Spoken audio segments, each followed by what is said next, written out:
On va pouvoir commencer, je pense. Bonsoir, merci d'être venu à cette rencontre. Alors en 2012, un petit mot d'introduction, à la rentrée littéraire, les éditions de Minuit publiaient un premier roman, ce qui n'était plus arrivé depuis un moment. Beaucoup de curiosité entourait assez logiquement ce livre, beaucoup de convoitises aussi. Qui était donc cette jeune romancière qui était parvenue à se faire éditer dans le Saint des Saints. On en a parlé comme d'un roman choc de ce livre, voire d'un petit livre culte. Je ne serais pas mal à l'aise, mais voilà. Ce livre, ce premier roman, c'était un roman de vous, Julia Beck. Il s'appelait Viviane Elisabeth Fauville. Il est sur la table. Sur la 4e de couverture, on pouvait lire ceci. Vous êtes Viviane Elisabeth Fauville, vous avez 42 ans, une enfant, un mari, mais il vient de vous quitter. Et puis hier, vous avez tué votre psychanalyste. Vous auriez sans doute mieux fait de vous abstenir. Heureusement, je suis là pour reprendre la situation en main. Viviane Elisabeth Fauville, votre héroïne, donc, il tuait son psychanalyste à l'aide d'un couteau de cuisine que sa mère lui avait offert comme cadeau de mariage. Un peu paniquée au souvenir de cet acte, dont elle ne se souvenait justement pas très bien, elle se mettait à suivre l'évolution de l'enquête à travers le journal. Et elle était ainsi très décontenancée de voir apparaître toute une série de suspects qui n'étaient pas elle, avant de se décider de les suivre. Et le lecteur suivait à son tour ses filatures et ses déambulations dans Paris. Déambulations qui étaient aussi celles de son âme, dont le lecteur s'interrogeait sur les grandes fragilités, et donc sur la confiance qu'il pouvait ou pas faire au récit de cette narratrice. Alors depuis, Viviane Elisabeth Fauville est sortie en poche, il est là.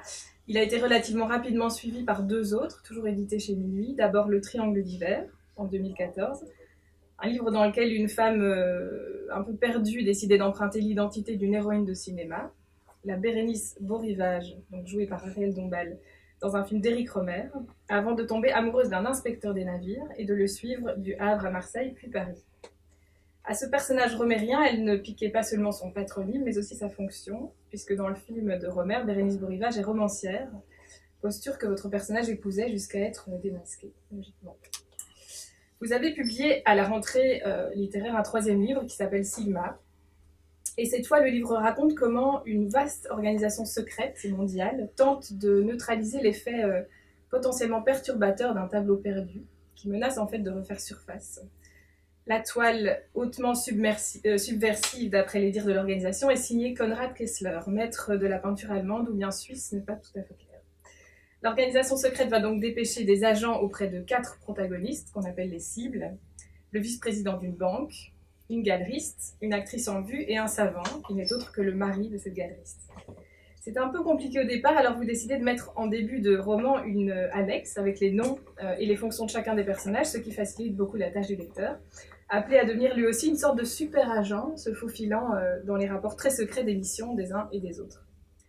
Alors à cet égard, Sigma reprend et relance, me semble-t-il, certaines obsessions, certains thèmes qui vous sont propres ou qui tendent à devenir. Et en même temps, de par ses thèmes et sa distribution, il marque sans doute un tournant aussi dans votre travail. On va y revenir, parce que je pense qu'évoquer vos choix à l'heure de ce 3e roman va forcément nous amener à reparcourir un peu toute votre écriture jusqu'ici. Dans tous les cas, il me semble, Julia Beck, que vous écrivez des histoires d'imposture, qui revendiquent un rapport très référencé et très ludique à l'écriture. Des romans à l'intérieur desquels se questionnent beaucoup les tours et détours de la fiction, les états limites de la réalité, les formes de la folie, de l'imagination, et tout simplement, allais-je dire, ce qu'écrire veut dire. Alors, on va peut-être commencer par un petit détour biographique.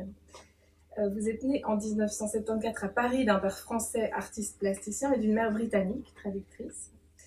Quel est votre tout premier souvenir d'écriture ? À vrai dire, j'ai un souvenir, je me souviens d'avoir fait des livres avant d'avoir écrit, parce que mon père faisait des livres d'artistes avec des poètes, et donc il fabriquait des livres, et j'étais vraiment fascinée par ces objets.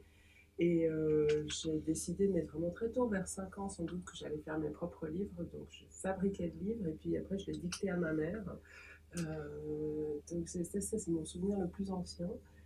Et puis après, j'ai lu de la littérature enfantine tout à fait classique pendant très longtemps, jusqu'à ce que je découvre les romans policiers vers 12-13 ans, quelque chose comme ça. Mais j'étais pas du tout une lectrice précoce. J'ai beaucoup lu la bibliothèque rose, la bibliothèque verte. Enfin, je consommais beaucoup, mais je suis pas tombée dans la littérature très très tôt. Et l'écriture, alors, c'était... L'écriture, en fait, et du coup, c'est venu avant de savoir réellement écrire. Et puis après, très vite, je me suis mise à écrire mes premiers débuts de romans. Je me souviens que d'avoir commencé un roman à 10 ans, par exemple, mais c'est pas vraiment allé au-delà de la page 2, je pense. Et puis après, il y a eu énormément de débuts de romans. Et en fait, ce qui est difficile, c'est le désir était là très tôt. Mais je trouve que ce qui est très très difficile, c'est de se faire suffisamment confiance pour s'autoriser à continuer, à rater, à passer beaucoup de temps à rater, jusqu'à ce qu'on arrive enfin au terme d'un projet, quoi. Vous avez fait des études de lettres à la Sorbonne, je crois. Pourquoi le choix de voilà, ces études de lettres? Alors ça, c'était un hasard complet parce que j'étais très très... je passais mon bac à 18 ans et puis j'avais pas la moindre idée de quoi faire ensuite. Et puis je sais pas pourquoi, je me suis retrouvée orientée vers une école de commerce sans savoir ce que c'était qu'une école de commerce. Et quand j'ai compris ce que c'était qu'une école de commerce, je suis partie en courant. Et à l'époque, c'était pas très compliqué de s'inscrire à la fac. Maintenant, à Paris, on pouvait en gros taper à la porte de n'importe quelle fac et puis s'inscrire dans la matière qu'on voulait. Et je suis allée dans la fac la plus près de chez moi et puis j'ai demandé où il restait des places. On m'a dit en lettres et je suis allée là. Voilà. Et donc, vraiment, c'était un choix sous le coup de la panière. Et puis finalement, ça m'a énormément plu et j'ai fait 5 ans là pour le coup réellement avec passion. C'était pas du tout de la littérature contemporaine. Je me suis même spécialisée en littérature du XVIIe siècle. Mais voilà, ça c'est le hasard a vraiment très bien fait les choses cette fois-là. Je pense que vous avez fait votre mémoire, je ne sais pas très bien comment vous dites, en France sur la princesse de Clèves. Qu'est-ce que vous aviez envie de, qu'est-ce que vous y avez démontré en fait, dans ce travail, sur ce roman? Alors, ça remonte assez loin, mais je vais essayer de m'en rappeler. J'étais fascinée par la princesse de Clèves parce que c'est le premier roman, oui, c'est le premier roman psychologique, mais c'est presque le premier roman en français moderne. Et c'est un livre à l'écriture remarquable, et notamment remarquable parce qu'elle utilise très très peu de mots. Si vous vous replongez dedans, vous allez voir qu'il y a réellement, on tourne toujours autour du même vocabulaire, des apparences, des simulacres, des regards. Voilà, toutes les actions, les scènes principales entre l'héroïne et le héros, c'est toujours des échanges de regards où ça passe par des miroirs, par des portraits. Et je me souviens que ça m'avait beaucoup intéressé, beaucoup attiré. Et puis finalement, je retrouve un écho très très lointain dans ce qui m'intéresse maintenant. Ce que j'avais essayé de démontrer dans La princesse de Clèves, j'avais essayé d'avoir une approche un peu psychanalytique. Qui est d'ailleurs, je n'étais pas du tout la première à faire ça. Hein. Il y a beaucoup de lectures psychanalytiques de La princesse de Clèves. Mais bon, j'ai pas mal tâtonné quand même. Alors, je pense que vous êtes parti 1 an à New York après ça. Vous avez de petits boulots dans l'édition. Et puis, vous avez aussi travaillé, je pense, chez Livre Hebdo, qui est un magazine pour les professionnels du monde du livre, les libraires et les journalistes. Qu'est-ce que ces deux métiers qui sont finalement un peu annexes au monde du livre, qui sont annexes en tout cas à l'écriture, qui sont très intérieurs au monde du livre, vous ont appris de son économie ou de son fonctionnement?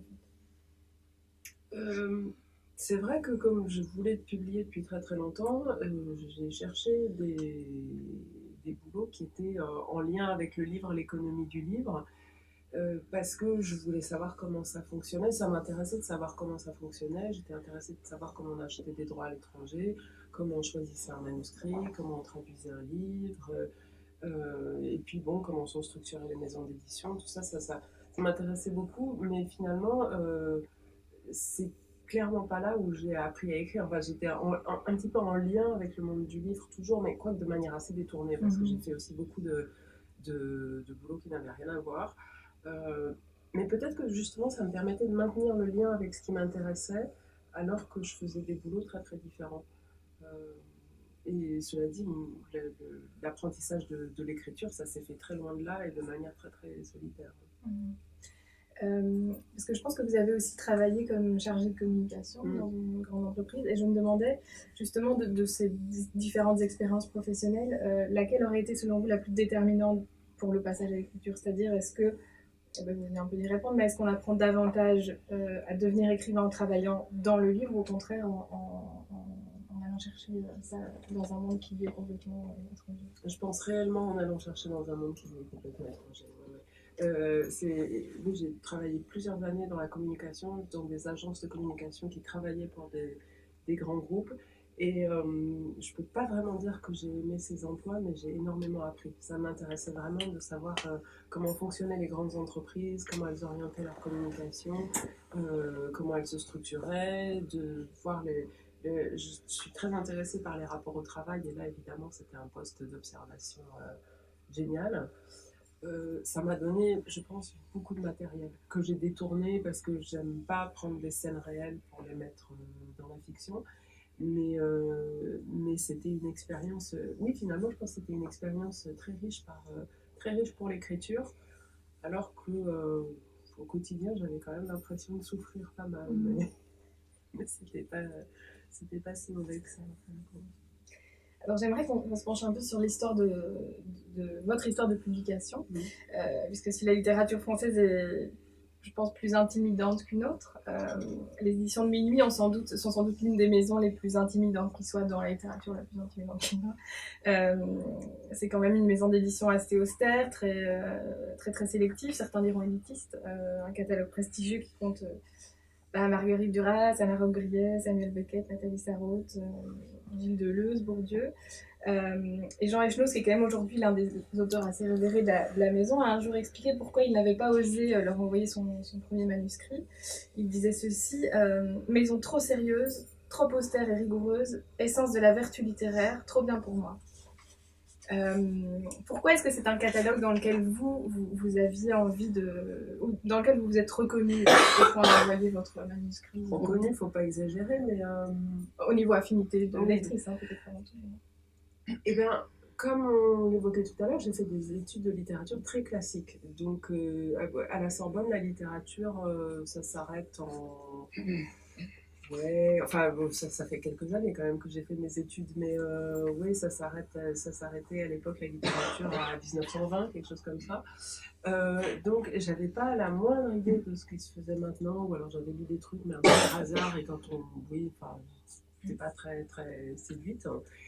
Et puis un jour, je me souviens d'avoir erré dans une bibliothèque à la recherche d'un livre contemporain qui pourrait réellement me plaire. Et j'avais entendu parler des éditions de Minuit quand même. Alors la tranche, le nom du livre m'inspirait confiance. Et puis je suis tombée en même temps sur un livre de Jean Echenoz qui s'appelle Nous trois, et un livre de Jean-Philippe Toussaint qui c'était son premier livre, La salle de bain. Donc j'ai rapporté la salle de bain et Nous trois à la maison. Et alors vraiment, je suis tombée dedans, c'était vraiment, réellement une révélation. Je me suis dit, voilà quelque chose de contemporain et qui me parle. Alors, c'est des livres des années 80, ce dont je parle, ça se passe au milieu des années 90. Mais oui, tout d'un coup, j'ai eu une espèce d'illumination. Et je pense que c'est vraiment des livres sur lesquels je me suis appuyée pour construire mon propre parcours. Parce que oui, c'est pas possible d'écrire maintenant en ayant comme référence La princesse de Clèves et Balzac. Enfin, du moins, je crois pas. Est-ce que vous pourriez nous raconter les circonstances précises de votre publication? C'est-à-dire, est-ce que vous avez envoyé votre manuscrit spontanément? Comment est-ce qu'il a été reçu à ce moment-là par Irène Lindon, qui est donc la fille du fondateur, Jérôme Lindon, de l'édition de Minuit? Je l'ai envoyé par la poste avec une lettre manuscrite assez explicite, où je ne disais pas simplement je vous envoie mon manuscrit, mais j'expliquais pourquoi j'envoyais aux éditions de Minuit. Et 3 jours plus tard, j'ai eu une lettre dans ma boîte aux lettres avec le tampon des éditions de Minuit. Et alors là, j'ai complètement paniqué parce que je me suis dit, une lettre, c'est mauvais signe. Et donc, j'ai mis un peu de temps à ouvrir la lettre. Et en fait, la lettre disait simplement que c'était une lettre d'Irène Lindon qui me disait qu'elle était très intéressée par le manuscrit, mais elle trouvait qu'il n'était pas publiable en l'état. Elle a proposé qu'on se rencontre. Et on s'est rencontrés quelques jours plus tard. On a discuté assez longtemps.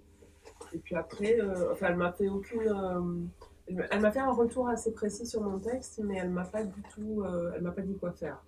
Et puis, c'était des choses qui étaient aussi sujettes à discussion. Enfin, c'était pas de l'ordre du commandement ou de l'ordre. Enfin, et elle m'a laissé repartir avec mon texte et j'ai réfléchi pendant 1 mois. Et après, pendant 2 mois, j'ai refait une version que je lui ai rapportée et qu'elle a prise tout de suite.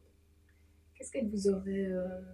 Est-ce que vous vous rappelez d'un conseil précis qu'elle vous aurait donné? Elle ne m'a pas donné de conseil. Non. Elle annote les manuscrits de manière extrêmement précise et ça peut être un chapitre, un paragraphe ou un mot qui, à ses yeux, ne colle pas pour une raison X ou Y. Et juste, elle a pointé des choses. Mais elle ne m'a pas du tout dit quoi faire. Et alors, c'est vraiment étonnant comme de relever un mot dans un paragraphe, finalement, ça peut être incroyablement révélateur. Ouais. Et là, on se rend compte que, oui, il faut enlever ce mot-là, mais il faut enlever telle phrase ici, il faut enlever tel paragraphe-là. Quand c'est fait de manière aussi fine, en fait, c'est des choses très, très pointues, aident énormément, peut-être même pour revoir l'architecture du livre. Alors vous en êtes à votre 3e roman, je le disais. Un 3e roman, c'est quand même singulier, parce que c'est peut-être à partir d'un 3e livre qu'on commence, me semble-t-il, à avoir le dessin d'une œuvre. C'est-à-dire que le 3e roman entretient forcément un rapport de contradiction ou de confirmation avec l'un des 2 textes précédents. Et si on peut décider de totalement tromper son monde dans un 2e livre, au 3e, il me semble qu'on est davantage rattrapé par ce qui a déjà été écrit. Alors, j'aimerais qu'on parle du lien qu'entretiennent les 3 livres, puisque Viviane Elisabeth Fauville se terminait sur une scène dans un port, une ville côtière. Et puis 2 ans plus tard, le Triangle d'hiver débute au Havre, avant de s'achever sur une exposition de peinture. Et puis 2 ans plus tard, Sigma plonge dans une histoire de peintre. Et voilà. D'une toile perdue. Est-ce que vous commencez toujours à écrire sur les cendres du roman précédent? Quel rapport plus ou moins secret ou plus ou moins inconscient vos livres entretiennent entre eux? Oui, je pense qu'il y a toujours un rapport, même si on se dit qu'on va faire complètement autre chose. Surtout quand on se dit qu'on va faire complètement autre chose, en fait, on est en train de calquer la structure sur ce qu'on a fait précédemment. Donc, les 2 premiers, ils se centraient sur un personnage féminin qui déambulait comme ça dans la ville, voire entre plusieurs villes. Là, j'en avais clairement marre de ça, donc je me suis dit, je vais pas se centrer sur un personnage. Je vais avoir une espèce d'écosystème ou de système de personnages, et je vais pas m'intéresser à l'un, puis à l'autre, puis à l'autre, puis à l'autre. Je vais travailler sur les liens entre eux. Donc, c'est 4 personnages qui entretiennent des liens très divers, professionnels, amicaux, amoureux. Et oui, c'est vraiment la tension et tout le réseau qui se noue entre ces personnages qui m'intéressait. Parce que je voulais qu'on comprenne les comportements et la psychologie des uns et des autres parce qu'ils vivent les uns avec les autres. Et puis je voulais aussi beaucoup développer mes personnages masculins parce que dans les 2 premiers livres, ils sont réellement en arrière-plan. C'est quasiment des ombres. Enfin non, il y en a qui ont des personnalités quand même assez tranchées, mais ils sont plus ou moins dans des rôles de figurants. Alors que là, je pense qu'ils prennent une place plus importante, voire oui, ils sont davantage au centre du livre, je pense, que les femmes. Est-ce que c'est tentant quand même de voir aussi dans le chemin de ces 3 livres une sorte d'élargissement, puisque vous l'avez dit, Viviane Elisabeth Fauville, le titre l'indiquait, c'était très centré sur un personnage. Le triangle d'hiver ouvrait un peu sur un triangle amoureux aussi, donc sur 3 personnages. Ici, on est clairement, vous l'avez dit, dans un système de réseau. Est-ce que on peut voir ça comme une sorte d'élargissement de l'écriture? L'élargissement de l'écriture, oui, peut-être dans le sens où il y a, donc les chapitres sont constitués de rapports, enfin c'est des documents qui sont envoyés à l'organisation secrète, mais il y a aussi d'autres types de documents, il y a des articles de presse, il y a des articles scientifiques, il y a des articles de catalogue, ça fait une espèce de patchwork ou de puzzle. ça, c'est des choses assez anciennes. En fait, j'aimais beaucoup faire des pastiches quand j'étais à la fac, par exemple. J'aime bien m'approprier un style qui n'est pas le mien ou un style qui ne me semble pas autorisé parce que je ne suis pas scientifique ou je ne suis pas architecte, donc je n'aurais pas le droit d'écrire un article scientifique ou un article d'architecture. Alors, poser la question de l'imposture tout à l'heure, évidemment, c'est une imposture. Mais je trouve que quand même, euh, tous ces discours plus ou moins techniques ne sont pas interdits. Et je pense qu'on peut les introduire dans le roman. En tout cas, moi, j'ai beaucoup de plaisir à essayer de le faire. Et dans ce sens-là, oui, il y a un élargissement de l'écriture. En fait, je me suis autorisée à pratiquer des genres qui étaient peut-être pas le genre traditionnel du roman. Quel défi spécifique aurait posé justement ce roman du point de vue de la gestion de ces multiples personnages à qui donner une voix, un physique, un profil? Je sais pas, comment est-ce que vous avez travaillé concrètement? Est-ce que vous aviez des sortes de fiches signalétiques? Alors j'ai essayé le coup des fiches parce que de temps en temps je discute avec des auteurs très ordonnés qui ont des plans et des fiches et je me dis leur vie doit être beaucoup plus simple que la mienne. Donc j'achète des fiches, j'achète des super belles fiches, j'achète toutes sortes de fiches de toutes les couleurs. Et puis parce que oui, très rapidement en fait c'est une architecture assez compliquée et puis je m'y perdais. Donc j'ai essayé de faire des fiches a posteriori, je les ai posées par terre, je les ai numérotées, j'ai changé d'ordre plein de fois. Et puis finalement j'ai tout mis à la poubelle parce que ça ne me servait absolument à rien. Ça ne faisait que m'embrouiller le cerveau davantage. Donc je suis revenue à la méthode que j'avais pour les deux précédents, qui est de faire et de refaire sans arrêt. Donc je pense qu'il y a 8 versions de ce livre. Euh, je pars toujours avec une idée claire du début et une idée à peu près claire de la fin. C'est tout le milieu qui est très très compliqué à construire. Et j'arrive pas à m'en sortir autrement qu'en essayant et en reprenant. Cette multiplication des personnages aussi, elle m'intéresse beaucoup parce qu'elle dit peut-être quelque chose de ce que vous avez toujours mis en question en fait dans vos livres. Viviane et Bernice souffraient déjà d'une sorte de fragmentation de la personnalité, d'un sentiment qu'on peut tous avoir d'ailleurs à un moment donné, d'être soi tout en jouant dans la vie plusieurs cartes, plusieurs personnages à la fois. C'est une réflexion d'ailleurs qui était dès l'entame du tout premier livre. Vous citiez Beckett, l'entrée de jeu, qui disait donc: je suis depuis que je suis ici, mes apparitions ailleurs ayant été assurées par des tiers. Pourquoi cette réflexion chez vous sur les multiplicités du moi? Je pense que j'ai énormément de mal à me résoudre à l'idée de ne vivre qu'une seule vie dans ma vie. C'est quelque chose qui remonte assez loin. Autant j'ai beaucoup aimé, j'ai pas mal aimé l'école, j'ai beaucoup aimé mes études, et puis après on se retrouve à rentrer dans la vie active, il faut choisir. On vous demande de choisir un métier. Et alors ça, je trouve ça terriblement angoissant. Alors je sais bien qu'il y a des gens qui arrivent à s'investir pendant 10 ans dans un truc, et puis changer complètement et s'investir complètement dans autre chose. Mais moi, ce choix-là, il me terrifie. Et je pense que c'est pour ça que j'ai fait plein de boulots très très différents en essayant des grandes boîtes, des plus petites boîtes. Et puis finalement, l'écriture, ça permet de résoudre ces contradictions. Parce que quand vous écrivez un livre, vous pouvez être n'importe qui. Et puis vous pouvez l'être pendant 2 ou 3 ans, tout le temps d'écriture du livre. Et puis vous pouvez aussi rencontrer un peu qui vous voulez, parce que vous pouvez faire des recherches, vous pouvez voyager.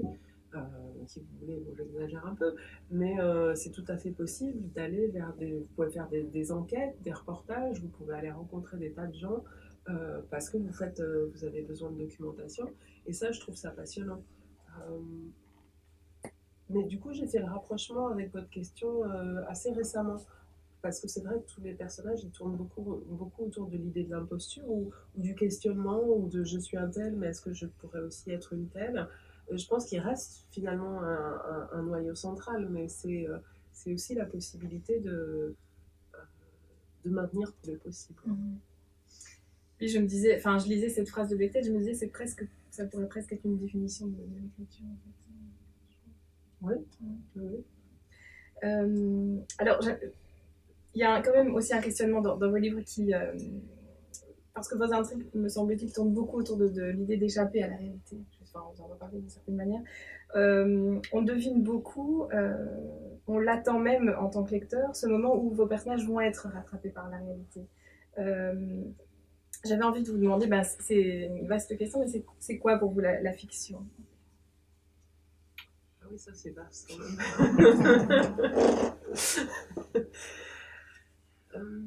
Est-ce qu'elle a à voir avec la folie, d'une certaine manière? Ouais, mais alors là, ça va nous entraîner très loin parce qu'on pourrait aussi questionner la folie de la normalité de la folie. Je pense pas qu'il y ait une frontière étanche entre la fiction et la réalité. Enfin, les psychanalystes disent que le réel, c'est ce qui s'oppose en permanence. Enfin, c'est ce contre quoi vous butez. Mais en même temps, la fiction, l'imagination, l'inconscient, c'est ce qui vous permet d'agir face au réel. Il y a une interaction, une interpénétration constante, il me semble. Il n'y a pas... s'il est possible d'agir sur la réalité, quelque part, c'est par la fiction, c'est par les idéaux, c'est par même les fictions politiques qui, petit à petit, commencent à devenir un peu réalité. Je ne veux pas m'embarquer dans des raisonnements philosophiques trop...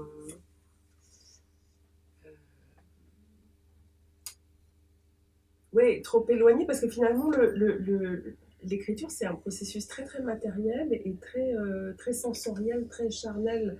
Pour moi, ça part réellement de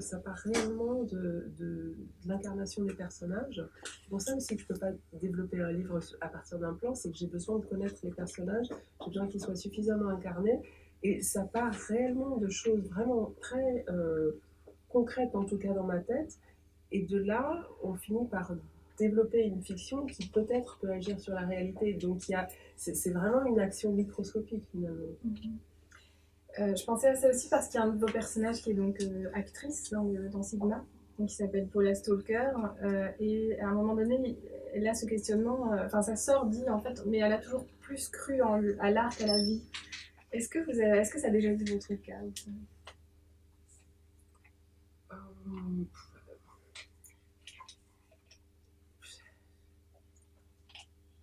Poser une question très difficile.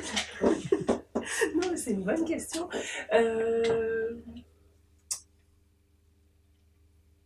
Je pense que ça ne peut pas se poser complètement dans ces termes, parce que c'est séduisant de s'échapper dans la fiction, que ce soit en écrivant ou en lisant, mais en même temps, c'est toujours en lien. Enfin, oui, non, moi je ne crois pas qu'on puisse réellement. Enfin, j'ai aucune envie de m'évader et de sortir de la vie sociale. Et au contraire, il me semble qu'il y a une interaction permanente qui est hyper intéressante. Hein. Mais c'est bien de sortir de la réalité et de prendre un peu de hauteur pour se dire aussi que la réalité, c'est pas uniquement ce qu'on nous impose. Vous questionnez beaucoup, il me semble aussi dans vos livres, la position en fait du romancier, de la romancière, et peut-être son omniscience ou son pouvoir. C'est une chose très particulière de vos livres, c'est-à-dire que, moi je les lis comme ça, vous ne me permettez jamais d'être complètement dupe de la construction du livre, de vos intentions à l'œuvre derrière l'écriture. C'est en fait, je trouve, des romans qui se voient. Deux exemples. Par exemple, vous confiez la narration donc, dans Sigma aux agents secrets qui, d'une certaine manière, tentent d'infléchir le cours des choses. Ils sont, d'une certaine manière, peut-être, du coup, en train d'inventer une autre réalité. Enfin, ils sont en train d'être des écrivains en train d'écrire, peut-être. Et puis, dans le Triangle d'hiver, là, c'est très clair, Bérénice Beau-Rivage joue à être un écrivain, qui n'a rien à écrire, puisqu'à un moment donné... son amoureux tombe sur son carnet d'écrivain, et puis en fait c'est des hiéroglyphes, elle écrit sans écrire de sens. Vos personnages sont des suspects, des pions, des acteurs, des agents, des êtres de papier, au fond manipulateurs actifs ou manipulés consentants. On a la sensation que vous interrogez beaucoup la place de l'auteur dans vos livres, je l'ai dit. Est-ce que c'est une chose que vous avez constamment besoin de re-questionner, presque de remettre sur le métier à chaque nouveau roman? Je dirais que j'ai besoin d'inventer un dispositif particulier parce que la méthode, la recette du roman, avec un narrateur omniscient qui parle à la troisième personne du singulier et au passé simple, cette formule, on la connaît par cœur. Et moi, à chaque fois que j'essaye de faire ça, j'ai l'impression d'écrire un pastiche. Alors que oui, c'est la méthode recommandée. Enfin, oui. Donc, j'ai besoin d'inventer un dispositif qui mette un petit peu tout ça à distance. Donc, le premier livre, il y avait un jeu avec les pronoms personnels. C'était différents pronoms personnels qui se référaient au même personnage. Et là, dans Sigma, il y a ce dispositif en réseau, donc, qui est aussi une forme de mise à distance. Finalement, avant d'avoir inventé mon dispositif, j'arrive pas à y croire. Alors c'est peut-être paradoxal parce que ce serait plus simple de s'en remettre à la vieille formule, mais j'ai besoin de ce socle. J'ai besoin d'inventer mon propre petit théâtre avant de pouvoir réellement développer l'intrigue. Et il me semble qu'un des aspects assez importants de justement ce petit théâtre, c'est les noms propres chez vous, puisque d'une certaine manière, vous avez même commencé en littérature avec la formation d'un nom, Viviane Elisabeth Fauville, qui était assez singulier sans doute pour en faire même le titre du livre. Bon, ben dans le Triangulaire, c'était très évident puisque Bérénice Beauregard commençait par l'adoption du nom de cette héroïne de cinéma. Elle disait, en parlant de ce nom, je vais l'adopter, m'y glisser, l'arborer sous toutes les coutures, devenir en tout point la femme suggérée par ses sons. Qu'est-ce qu'ils racontent les noms propres pour vous? Il me semble que les noms propres, ils habillent le personnage au même titre que ses traits physiques, son âge, sa profession, son sexe. Il y a vraiment il y a quelque chose dans le nom. Quand vous essayez de trouver un nom pour un personnage, vous sentez tout de suite si ça colle pas, si c'est trop banal, si c'est trop alambiqué. C'est très très important les noms. Mais là, je suis en train de il y a des noms assez recherchés dans Sigma que j'ai emprunté à droite à gauche. Et puis là, je suis sur un autre projet, j'essaye de trouver des prénoms et des noms assez banals à mes personnages. Et finalement, c'est pas facile non plus de trouver des noms banals. Parce qu'il faut que ce soit un peu banal, mais pas trop. Et puis banal dans la réalité, c'est pas banal dans le roman. Dès qu'on écrit, c'est pas tout à fait la même chose. Donc c'est toujours un long travail. Ouais. Et tiens, le vôtre de nom, qu'est-ce qu'il dit de vous?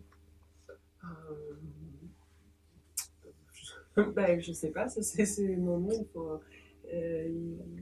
faut juste finir par s'y faire, je crois. J'ai pas pensé à changer de nom. Alors avant de publier aux éditions Nomi, j'ai publié pas mal de choses sous des pseudos très exotiques, et puis là je me suis dit non, ceux-là je vais les faire sous mon nom. Alors, au niveau justement de l'écriture, vous avez déclaré pour Viviane Elisabeth Fauville, dont l'intrigue se cristallise ou se structure autour de certains lieux parisiens, avoir beaucoup travaillé à partir de plans, de photos. Est-ce que finalement écrire c'est une sorte d'enquête pour vous, et qu'est-ce que vous allez y chercher dans ces peut-être déambulations géographiques concrètes? Alors, le premier livre, je ne sais pas pourquoi je m'étais imposé une règle, il fallait que tout soit vrai. Donc, c'est une fiction, mais il fallait que tout. J'avais rien le droit d'inventer. À un moment, je parle d'arbres dans un parc et j'ai dit que c'était des marronniers et quelqu'un m'a fait remarquer que c'était des platanes. J'étais mortifiée parce que je croyais que j'avais vraiment tout verrouillé. Mais ça, c'est mon côté obsessionnel. Et puis, je pense que c'était aussi le premier roman où on se permet aucune espèce d'écart. Enfin, finalement, on est obsédé par des trucs qui ne sont pas forcément les trucs les plus importants. Mais maintenant, j'ai trouvé que c'était très très bien de déambuler parce que ça donne un prétexte pour aller visiter des tas d'endroits, pour voyager. Donc, oui, je suis attachée à l'implantation géographique des livres. Parce que ça induit aussi votre manière de vivre dans tout le temps d'écriture du livre. Si on devait parler genre littéraire, dans vos livres, il est question de crime, d'usurpation d'identité, de filature, d'organisation secrète. Et votre dernier livre, Sigma, cite John le Carré, spécialiste du roman d'espionnage, donc d'entrée de jeu. Alors j'avais envie de vous poser la question, d'où vous vient ce goût pour le roman policier d'une part, pour le roman d'espionnage d'autre part? À vrai dire, je ne suis pas du tout spécialiste ni du roman policier ni du roman d'espionnage, mais j'aime bien les idées qui véhiculent. J'aime bien les idées d'enquête, j'aime bien les idées de retournement spectaculaire, et j'aime bien les idées de filature. Même dans le... Donc le troisième, c'est une histoire d'espionnage, les deux premiers pas du tout, mais il y a des filatures sans arrêt. Et je me suis aperçue qu'avant aussi, j'écrivais des scènes où un personnage suit un autre personnage. Je trouve que c'est assez symptomatique de la position de romancier, qui est toujours aussi... On parlait tout à l'heure de l'opposition, d'éventuelle opposition entre l'art ou la vie. C'est vrai que, en tant que romancier, on puise dans la réalité en permanence. Donc, au bout d'un moment, on peut être un peu amené à vivre les situations en se disant mais qu'est-ce que je peux en faire, ou il n'y a pas forcément une intention, mais finalement on se dit que telle chose, telle situation n'a pas donné tout son potentiel, et on peut peut-être l'utiliser d'un point de vue romanesque. Et du coup, là, il me semble qu'il y a quelque chose qui a un peu trait avec l'espionnage, où l'espion est toujours en retrait des situations parce qu'il a une idée derrière la tête. Alors l'espion est, à mon avis, beaucoup plus machiavélique que le romancier, qui finalement fait ce qu'il peut avec les moyens qu'il a. Mais il y a cette position de voyeur, de mission, d'objectif qui me semble assez intéressante. Est-ce que vous avez résolu cette question justement sur pourquoi vous n'avez finalement pas abordé cette inclination pour le roman d'espionnage de front? Pourquoi est-ce que vous n'êtes pas devenu écrivain de polar? Pourquoi vous êtes plutôt livré à une forme de subversion, de réinterprétation, de relecture de ce genre particulier et publier ça sous une couverture blanche aux éditions de Minuit? Mais j'ai fait des petites, j'ai fait des nouvelles policières, des trucs comme ça. Sous des pseudonymes exotiques, plus ou moins exotiques. Ils sont pas faciles à retrouver. Mais j'arrivais pas à aller au-delà de la nouvelle, parce que peut-être que j'ai un problème d'ego très très important, sans doute d'ailleurs, mais si j'ai l'impression de faire un truc qui a déjà été fait, et c'est la problématique du roman de genre, même si le roman de genre ça marcherait très bien, on est toujours en train d'essayer d'arranger au mieux les mêmes ficelles, les mêmes archétypes. Donc oui, moi j'avais envie d'inventer un truc ou d'explorer autre chose. La notion d'invention, c'est vraiment important pour moi. C'est toujours un processus exploratoire. Donc j'ai envie d'inventer une forme à chaque fois. Mais c'est sûrement un délire mégalomaniaque de ma part. Il me semble qu'il y a quelque chose aussi autour du manque dans ce que vous écrivez. Je m'explique. Il y a des problèmes de mémoire. Dans Viviane Elisabeth Fauville, le personnage principal ne se rappelle pas de ce qu'elle a fait ou pas très précisément. Dans Le Triangle d'hiver aussi, dans une dernière partie du roman, il y a comme une sorte de trou noir auquel l'héroïne doit faire face. Et puis il y a le mystère central d'un tableau absent dans Sigma. Est-ce qu'écrire pour vous, c'est toujours au fait écrire à partir d'un manque, d'un trou,